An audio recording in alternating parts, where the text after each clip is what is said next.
During a terrifying global pandemic, the world felt like it was falling apart.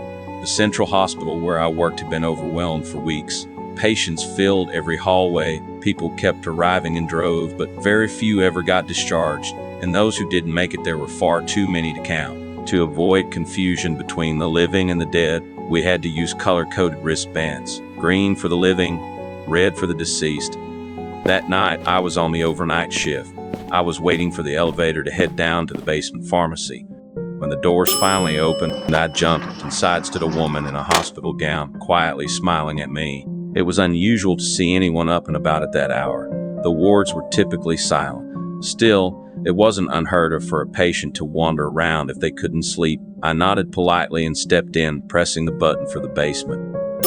She didn't press a floor. Maybe she was going down too. The elevator descended slowly. When the doors opened, the basement greeted us with its flickering greenish fluorescent lights. From the shadows of the hallway, a man suddenly appeared and stepped forward, waving and smiling warmly. Hey, doctor. Remember me? My heart nearly stopped. A chill shot straight through me. Cold sweat blurred my vision. I slammed the closed door button as fast as I could. The doors finally slid shut. I exhaled sharply, hands trembling, but the woman beside me tilted her head slightly and scolded me gently. That wasn't very nice, Doctor. You were supposed to wait for him.